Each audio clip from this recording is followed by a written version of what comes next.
Hello everyone, welcome to Dastak classes के इस video में मैं राहुल कुमार आपका वेलकम करता हूं। और आज के इस वीडियो में मैं आपको पढ़ाऊंगा भारतीय संविधान यानी कि इंडियन पॉलिटी। जो 2 दिन पहले हमने इंडियन पॉलिटी की सीरीज स्टार्ट की थी, तो उसका ये लेक्चर नंबर 1 मैं आपको पढ़ाऊंगा, जिसमें हम भाग 1 के बारे में चर्चा करेंगे। और भाग 1 में हम बेसिकली स्टार्ट करेंगे उसका चैप्टर नंबर 1 यानी कि भारतीय संविधान का इतिहास, historical background of the Indian constitution.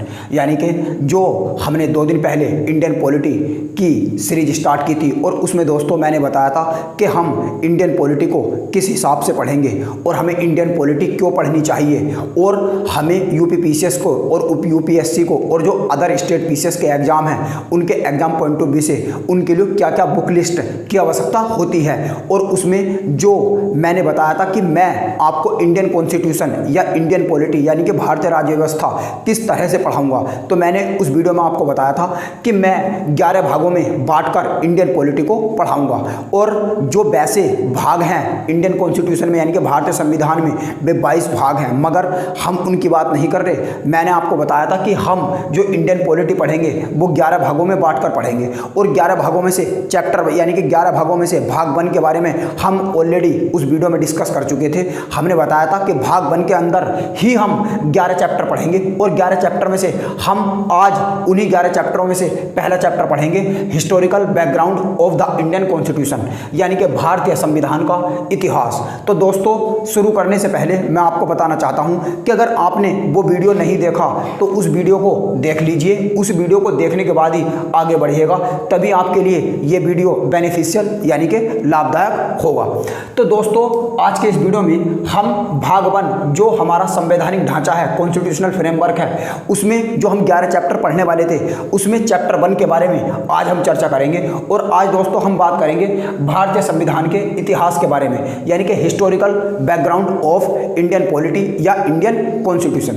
तो दोस्तों शुरू करते हैं। तो दोस्तों शुरू करते हैं, और हम शुरू दोस्तों किस तरह से करेंगे, देखो मैं आपको ये बताना चाहता हूँ। यानी कि देखो दोस्तों भारतीय संविधान के जो इतिहास है, भारतीय संविधान का इतिहास और जो प्रेजेंटेशन में भारत का जो संविधान है उसमें ब्रिटिश शासन जो है उसका बहुत ही गहरा प्रभाव पड़ा है। यानी कि सबसे पहले हम इसमें जो भारतीय संविधान का इतिहास है उसमें जो कंपनी का शासन है और जो ब्रिटिश का शासन है उसे डिस्कस करने से पहले दोस्तों मैं आपको बताना चाहता हूं कि आखिरकार कंपनी का शासन जो है वो भारत के अंदर लागू किस तरह से हुआ और किस तरह से ताज का शासन आया, यानी कि आखिरकार बात कंपनी के शासन तक पहुंच कैसे गई। तो दोस्तों शुरू करते हैं। तो दोस्तों सन 1600 में क्या हुआ था, यानी कि जो 1600 ईस्वी थी, 1600 ईस्वी में दोस्तों क्या हुआ था कि जब 1600 जो सेंचुरी चल रही थी यानी कि 16वीं शताब्दी में क्या हुआ था दोस्तों कि 16वीं शताब्दी में एक इंग्लैंड के अंदर ब्रिटिश मर्चेंट ऑफ एडवेंचर के नाम से एक कंपनी बनी थी जो 1500 से 1600 के बीच में बनी थी, मगर वो फेल हो गई थी। तो 1600 में जब ब्रिटिश ईस्ट इंडिया कंपनी बनी तो ब्रिटिश ईस्ट इंडिया कंपनी को व्यापार करने के उद्देश्य से जो इंग्लैंड की महारानी थी जिनका नाम था एलिजाबेथ प्रथम, उन्होंने अनुमति दे दी थी कि आप ईस्ट साइड व्यापार कर सकते हो। और ईस्ट साइड में अगर हम यूरोप से ईस्ट को आएंगे तो पड़ता है भारत। तो भारत में जो ब्रिटिश ईस्ट इंडिया कंपनी है यानी कि जो ब्रिटिश ईस्ट इंडिया कंपनी है ये शुरू में व्यापार के उद्देश्य से भारत आई थी दोस्तों। तो जब व्यापार के उद्देश्य से भारत आई थी तो सन 1600 से लेकर दोस्तों यानी कि सन 1600 से 1757 तक जो कंपनी है वो सिर्फ व्यापार तक ही सीमित रही थी। यानी कि 1600 से लेकर 1757 तक जो कंपनी थी वो सिर्फ व्यापार तक ही सीमित रही थी। मगर 1757 में हम देखते हैं यानी कि 1757 जो दोस्तों 1757 की इवेंट था और 1764 का इवेंट था, इसमें 2 महत्वपूर्ण घटना घटती हैं।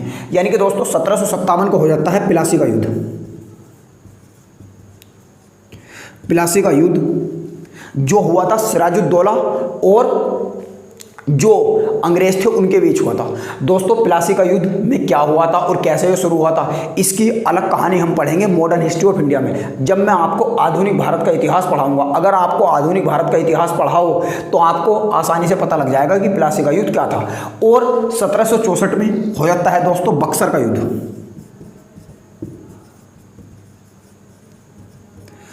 तो दोस्तों जब कंपनी 1757 में बक्सर का युद्ध, 1764 में बक्सर का युद्ध जीत चुकी है और 1757 में दोस्तों प्लासी का युद्ध कंपनी ने जीत लिया, तो दोस्तों कंपनी का जो एकाधिकार था वो भारत पर संपूर्ण तरह से बनना स्टार्ट हो गया था। यानी कि कंपनी ने केंद्रीय प्रशासन की नींव 1757 में डालनी शुरू हो गई थी।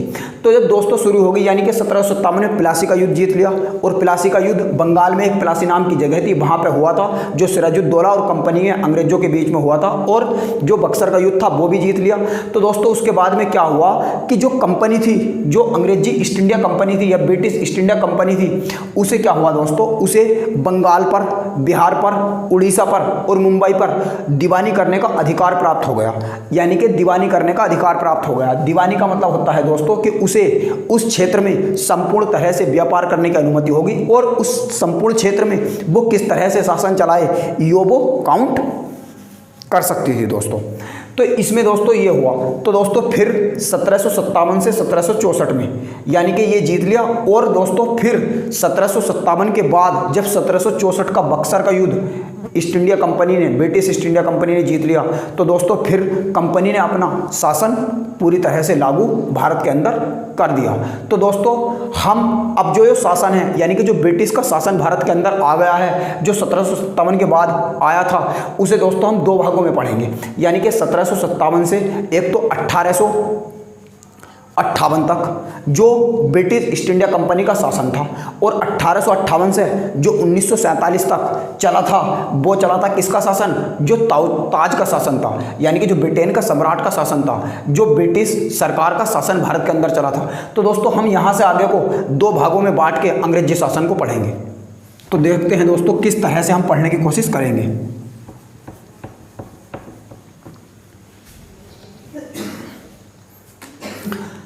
तो दोस्तों अब जो ब्रिटिश शासन है या अंग्रेजी शासन है, अंग्रेजी शासन, तो दोस्तों अंग्रेजी शासन को हम बेसिकली दो भागों में बांटेंगे। पहला जो कंपनी का शासन था,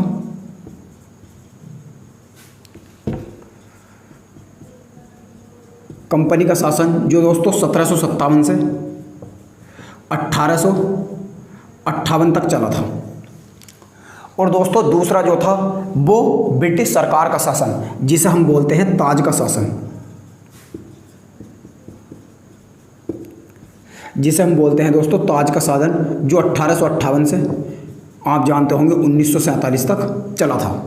1947 तक क्यों चला था दोस्तों, क्योंकि 1947 में यानी कि 1858 से पहले 1857 की जो महान क्रांति हुई थी, उसके बाद में ब्रिटिश सरकार ने जो कंपनी से शासन छीनकर अपने हाथों में ले लिया था, और 1947 तक भारत देश आज़ाद हुआ था। और उसी भारत देश को आज़ाद होकर एक यानी कि भारत देश को चलाने के लिए एक संविधान की आवश्यकता हुई, और वही संविधान दोस्तों हमें पढ़ना होता है। और दोस्तों भारत के संविधान में सबसे पहले हम पढ़ेंगे कंपनी का शासन। तो हम दोस्तों 1600 से अब कहाँ आ गए, 1757 तक आ गए, और 1757 से 1858 तक हम पढ़ेंगे कंपनी का शासन, और ताज का शासन पढ़ेंगे दोस्तों हम 1858 से 1947 तक।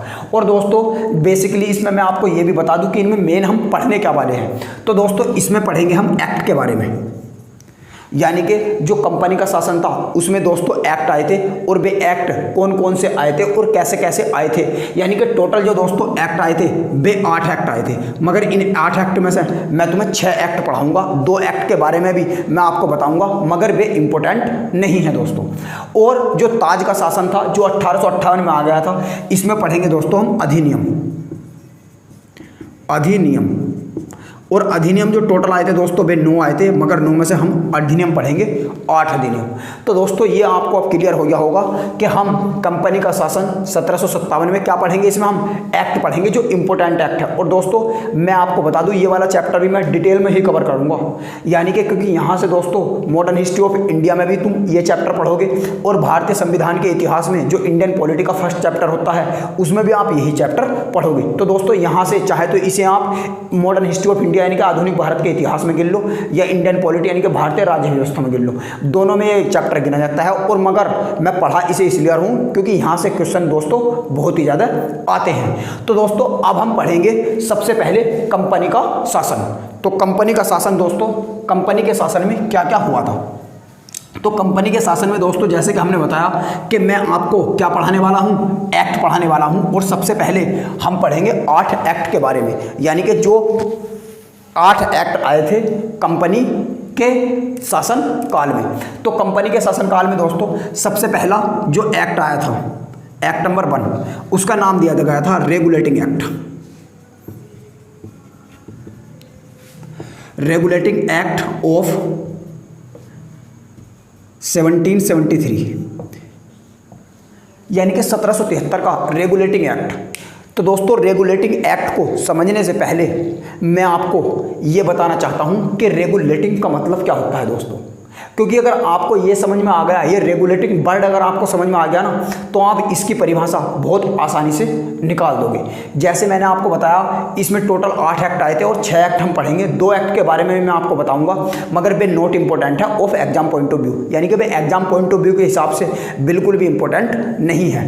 तो दोस्तों हम पहला जो एक्ट है रेगुलेटिंग एक्ट को पढ़ने से पहले सबसे पहले मैं बताना चाहता हूँ कि रेगुलेटिंग का मतलब क्या होता है। रेगुलेटिंग से जो बना हुआ आज का शब्द है वो है रेगुलर, यानी कि रेगुलर बना हुआ है रेगुलेटिंग से। तो रेगुलर का मतलब होता है डेली बेस। तो रेगुलेटिंग का मतलब क्या होता है दोस्तों, रेगुलेट करना किसी चीज को।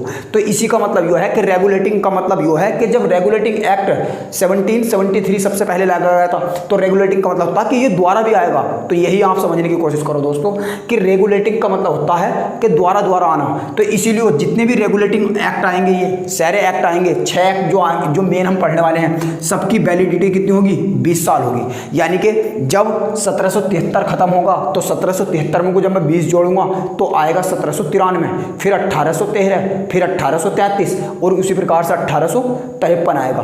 तो यही रेगुलेटिंग एक्ट हमें पढ़ने हैं। तो दोस्तों सबसे पहला जो रेगुलेटिंग एक्ट था, इसका नाम रेगुलेटिंग क्यों था हमने आपको बता दिया। और दोस्तों रेगुलेटिंग एक्ट में हुआ क्या था, इसकी अब हम विशेषताएं देखते हैं। तो दोस्तों सबसे पहला पॉइंट जो आपको याद रखना है, इसमें एक कार्यकारिणी परिषद बनाई गई थी। कार्यकारिणी परिषद का गठन किया गया था। इसमें कार्यकारी परिषद का गठन किया गया था। कार्यकारी परिषद दोस्तों क्या थी, मैं ये आपको बता दूं। कार्यकारी परिषद में कुछ नहीं था।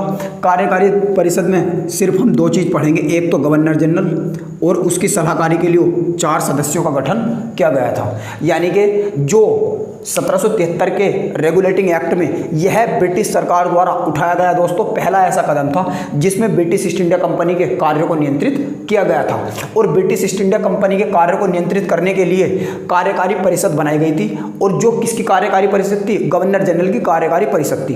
क्योंकि 1773 से पहले मैं आपको बता दूं कि 1773 से पहले गवर्नर जनरल के स्थान पे बंगाल के अंदर गवर्नर की पोस्ट हुआ करती थी।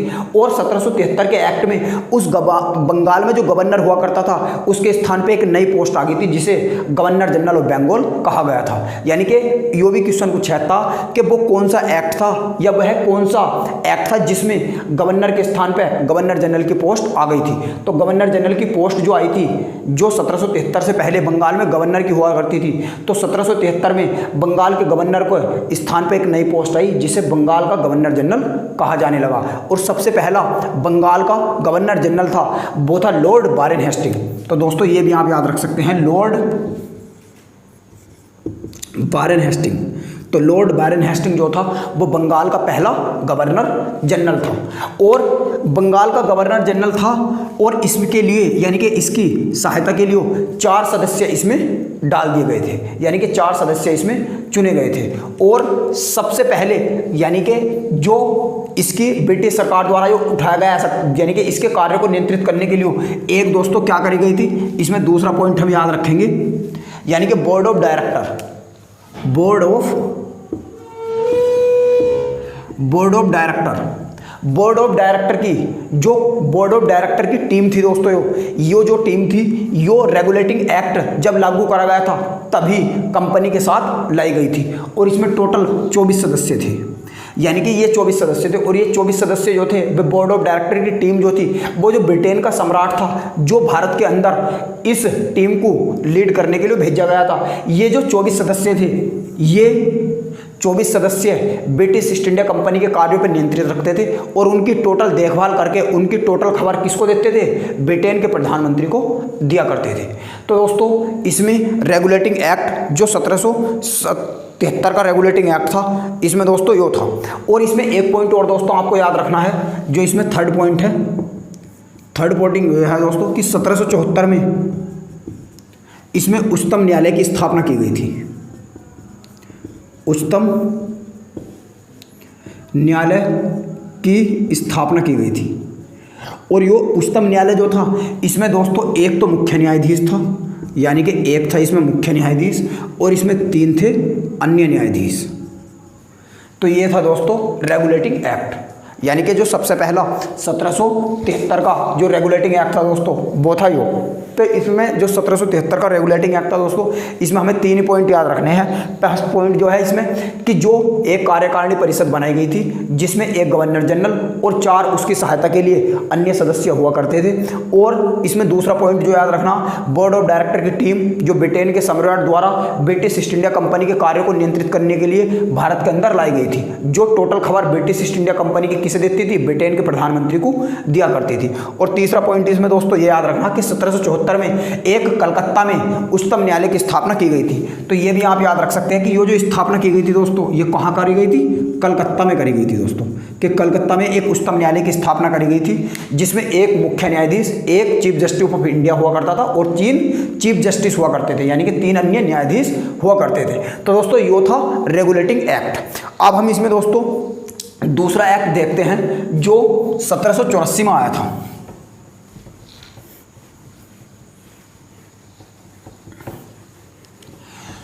तो दोस्तों अब हम पढ़ते हैं एक्ट नंबर 2 के बारे में। एक्ट नंबर 2 जो था वो दोस्तों था 1784 का पिट्स इंडिया एक्ट। अब दोस्तों आप थोड़े कंफ्यूज मत हो जाना कि सर ने अभी तो ये बताया था कि 1773 के बाद 20 साल की इसकी वैलिडिटी थी, 1793 में आएंगे। तो दोस्तों हाँ, ये भी आप सही सोच रहे हैं, मगर दोस्तों 1793 पे आप जाने से पहले, उससे पहले भी दोस्तों 3 एक्ट आ गए थे, और वे तीनों के तीनों एक्ट जो थे वो रेगुलेटिंग एक्ट जो था, जो 1773 का रेगुलेटिंग एक्ट था उसे सुधार करने के लिए आए थे। और 1784 का जो पिट्स इंडिया एक्ट था वो दोस्तों भारत में जो रेगुलेटिंग एक्ट 1773 का था उसमें सुधार करने के लिए लाया गया था। यानी कि 1773 के रेगुलेटिंग एक्ट में सुधार करने के लिए सबसे पहले 1784 का पिट्स इंडिया एक्ट लाया गया था भारत के अंदर। तो दोस्तों पिट्स इंडिया एक्ट, पहले मैं आपको ये बता दूं कि इसका नाम पिट्स इंडिया एक्ट क्यों रखा गया। तो दोस्तों पिट्स का मतलब उस टाइम पर जो ब्रिटेन में प्रधानमंत्री थे उनका नाम था विलियम पिट, और विलियम पिट के नाम पे ही इस एक्ट का नाम पड़ा था पिट्स इंडिया एक्ट। और दोस्तों मैं एक बात आपको बता दूं, ब्रिटेन के इतिहास में अब तक विलियम पिट ही एक ऐसे प्रधानमंत्री हैं जो सबसे कम उम्र के प्रधानमंत्री बने थे उस टाइम पे। तो 1784 में उनकी उम्र जो थी दोस्तों वो 21 साल थी, और 21 साल के ये सबसे पहले ऐसे प्रधानमंत्री थे जिनकी उम्र अभी तक सबसे कम मानी जाती है। 21 साल की उम्र में ब्रिटेन के प्रधानमंत्री बनने वाले ये पहले प्रधानमंत्री थे, जो अभी तक ये उपलब्धि ब्रिटेन के प्रधानमंत्री के लिए कोई भी हासिल नहीं नहीं कर पा रहा है, नहीं कर पाया है। तो ये भी आप याद रख सकते हैं। अब दोस्तों हम देखते हैं कि 1784 का जो पिट्स इंडिया एक्ट था उसकी क्या विशेषता थी। तो इसमें दोस्तों पहला पॉइंट जो आपको याद रखना है, जो गवर्नर जनरल की कार्यकारिणी परिषद थी उसमें पहले 4 सदस्य हुआ करते थे। तो इन 4 सदस्यों में से एक सदस्य कम कर दिया गया था, यानी कि जो गवर्नर जनरल की कार्यकारिणी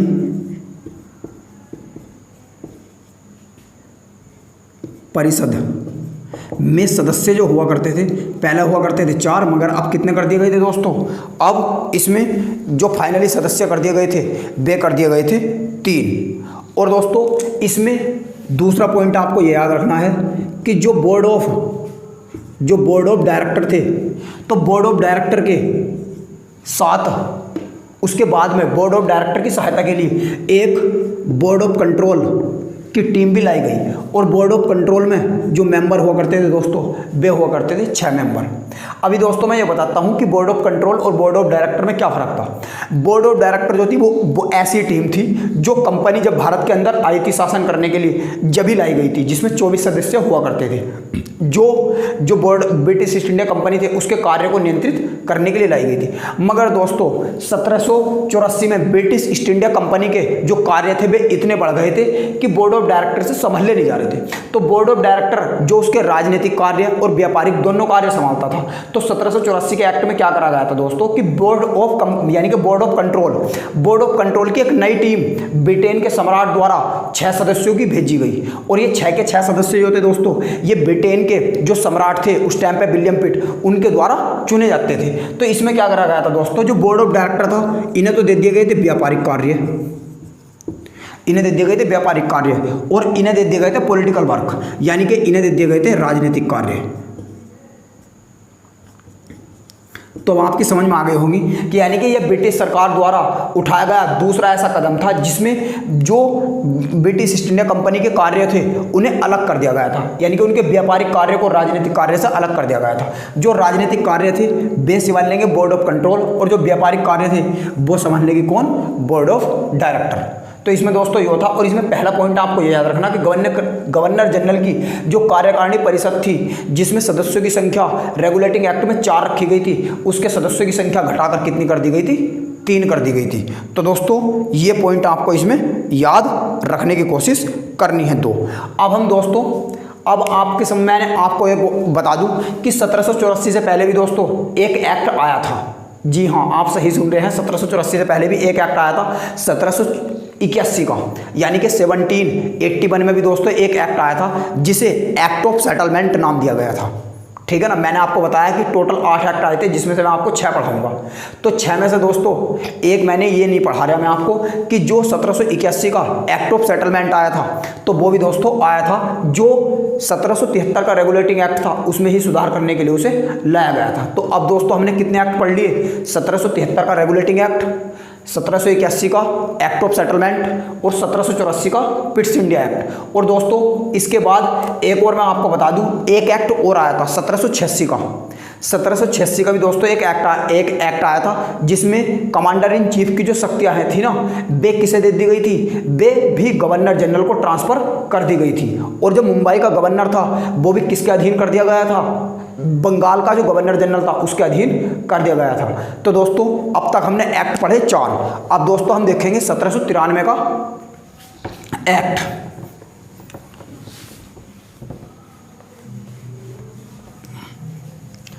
अब हम दोस्तों देखो 1794 का जो एक्ट था, यानी कि जो हमारा एक्ट नंबर क्या था? 5 था। तो दोस्तों एक्ट नंबर 5 जो था, जो 1793 का एक्ट था, यानी कि 1793 का चार्टर एक्ट। तो दोस्तों 1794 के चार्टर्ड एक्ट में आपको कुछ भी याद नहीं रखना, ये तो सिंपल बस ऐसे ही लाया गया था, इसमें कुछ ही नहीं था। इसमें सिर्फ आपको एक बात याद रखनी है दोस्तों कि जो भारतीय यानी कि बोर्ड ऑफ डायरेक्टर जो थे और जो बोर्ड ऑफ कंट्रोल थे, तो बोर्ड ऑफ डायरेक्टर और बोर्ड ऑफ कंट्रोल के जो सदस्यों का वेतन था वो दोस्तों भारतीय खजाने से यानी कि इंडियन रेवेन्यू से दिया जाने लगा था। तो इसमें आपको याद रखना कि जो बोर्ड ऑफ डायरेक्टर, इसमें एक ही पॉइंट आपको याद रखना कि बोर्ड ऑफ डायरेक्टर और बोर्ड ऑफ कंट्रोल यानी कि बोर्ड ऑफ डायरेक्टर जिसमें कितने सदस्य हुआ करते थे 24 और बोर्ड ऑफ कंट्रोल जिसमें कितने सदस्य हुआ करते थे 6। इन दोनों का जो वेतन है का वेतन भारतीय कोष से दिया जाने लगा था, यानी कि भारतीय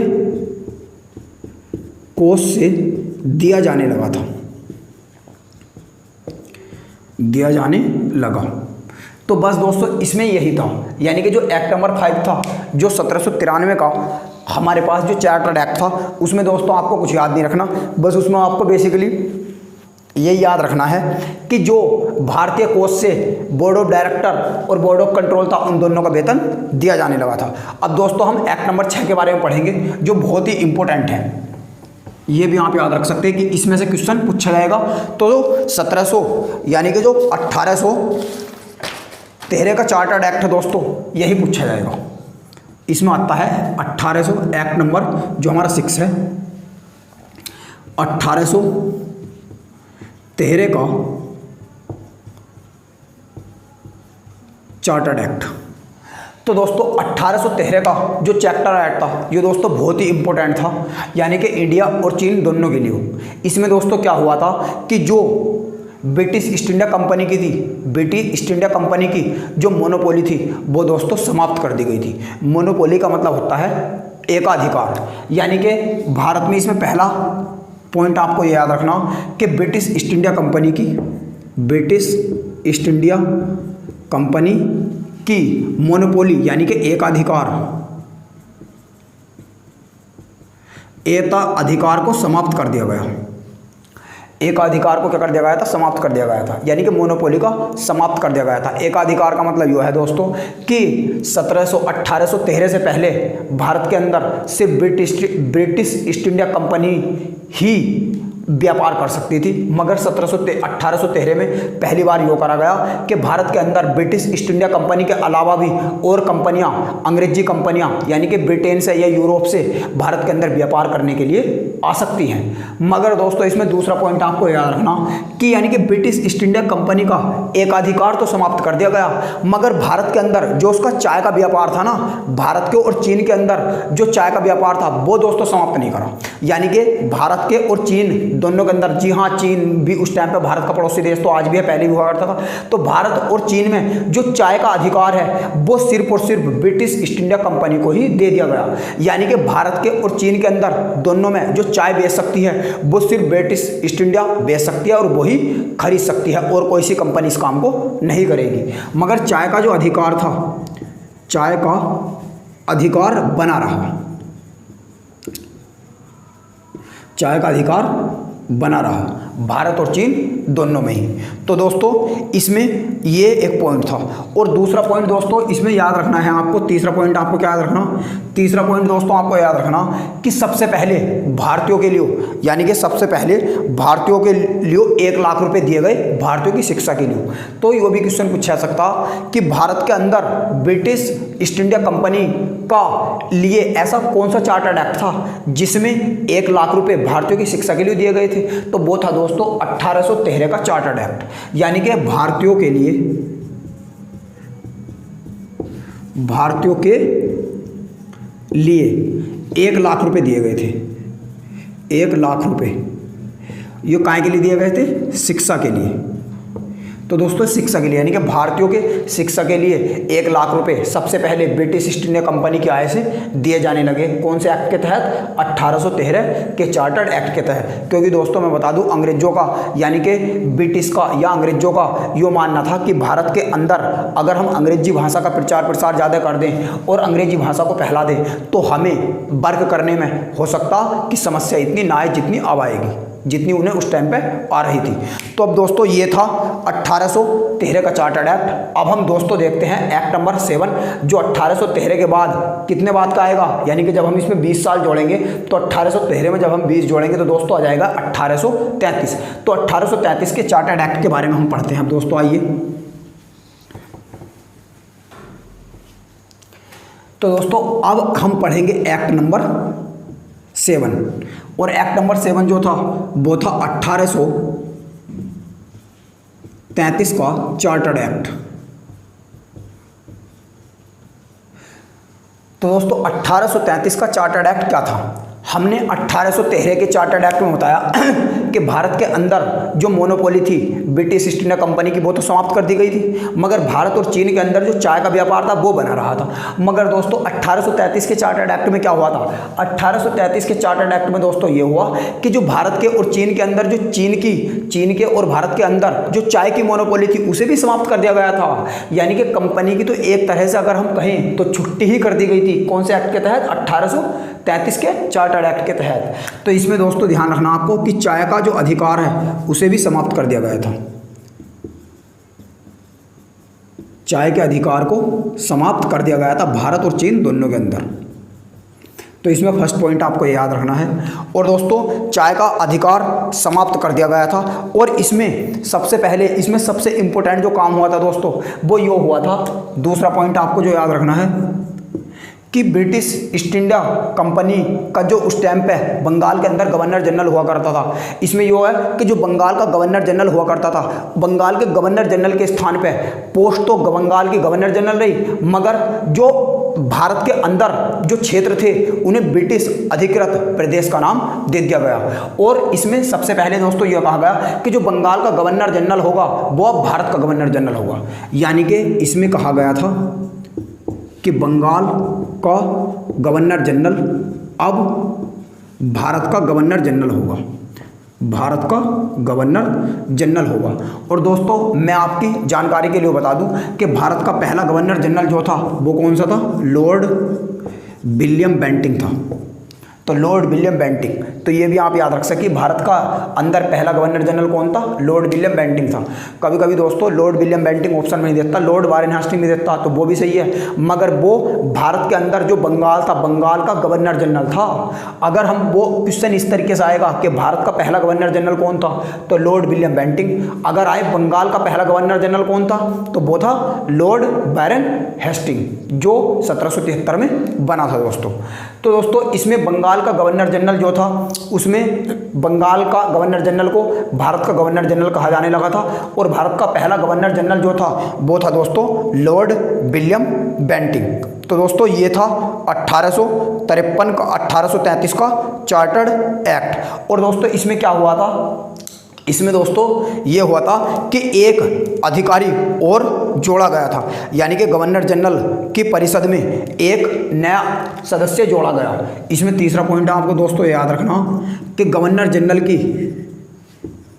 जो परिषद थी, यानी कि जो गवर्नर जनरल की परिषद थी जिसमें पहले 3 सदस्य हुआ करते थे, जो 1784 के पिट्स इंडिया एक्ट में मैंने आपको पढ़ाया कि गवर्नर जनरल की सदस्य जो काउंसिल थी उसमें 3 सदस्य कर दिए गए थे। 1773 में 4 थे और 1784 में 3 कर दिए गए थे। मगर 1833 का चार्टर्ड एक्ट जो था उसमें दोस्तों जो गवर्नर जनरल की परिषद थी, गवर्नर जनरल की परिषद में एक सदस्य और ऐड करा गया था। यानी कि परिषद में जो सदस्य की संख्या थी वो 4 कर दी गई थी। 4 कौन सी? यानी कि 3 + 1 करके दोस्तों 4 हुई थी। और इसमें जो एक सदस्य जोड़ा गया था यो दोस्तों कानून विशेषज्ञ जोड़ा गया था। ये भी आप याद रख सकते हैं, कानून विशेषज्ञ। तो दोस्तों कानून विशेषज्ञ जोड़ा गया था। और भारत के अंदर पहला जो कानून विशेषज्ञ था वो था दोस्तों लॉर्ड मैकाले, लॉर्ड मैकाले।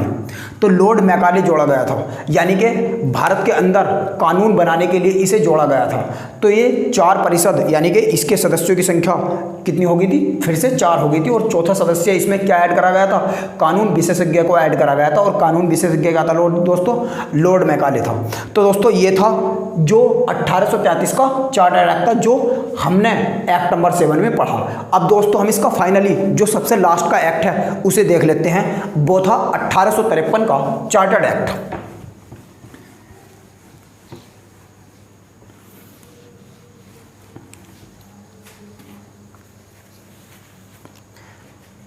तो दोस्तों 1853 का जो एक्ट नंबर 8 था, मैंने आपको बताया कि हमें 8 तो एक्ट पढ़ने हैं और 9 अधिनियम पढ़ने हैं। 9 में से मैं आपको 8 अधिनियम पढ़ाऊंगा, और भी आए थे मगर इंपॉर्टेंट 8 ही अधिनियम है। और एक्ट जो 8वां था वो था दोस्तों 1853 का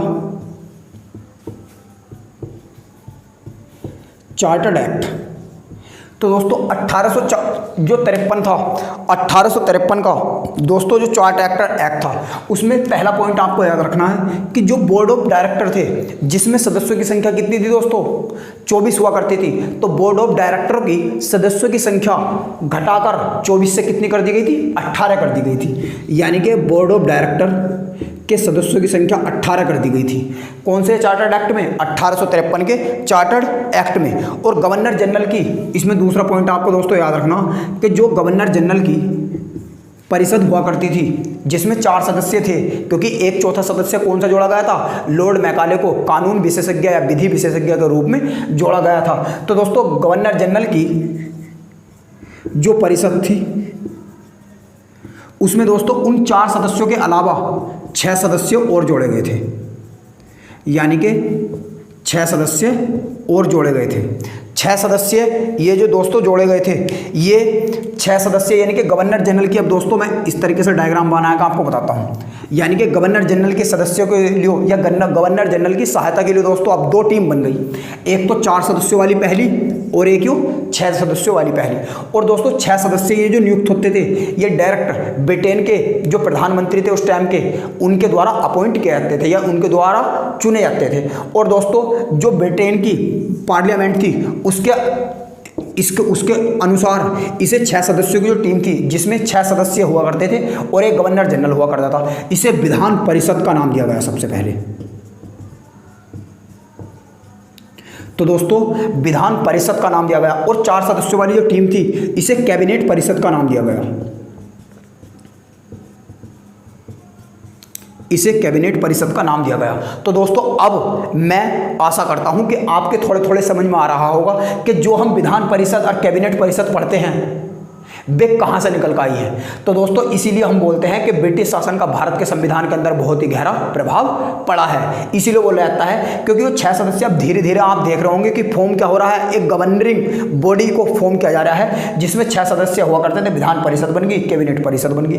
अब ऐसे ऐसे हम आज के इससे उससे समझ सकते हैं कि आज की जो संसद है वो विधान परिषद उस टाइम पर अगर हम कंपेयर करें तो, और जो कैबिनेट परिषद हुआ करती थी वो जो प्रधानमंत्री वाली कैबिनेट है वो हुआ करती थी। तो दोस्तों इस तरीके से था ये। तो दोस्तों और जो इसमें सबसे पहले आपको याद रखना कि भारत के अंदर, इसमें तीसरा पॉइंट एक और आप याद ऐड कर सकते हो कि भारत के अंदर सबसे पहले सिविल सेवा की जो प्रतियोगिता थी वे खुले तौर पर होने लगी थी। यानी कि सिविल सेवा की जो प्रतियोगिता है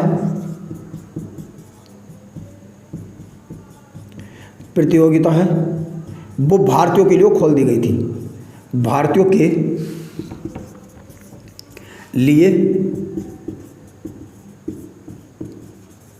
खोल दी गई थी।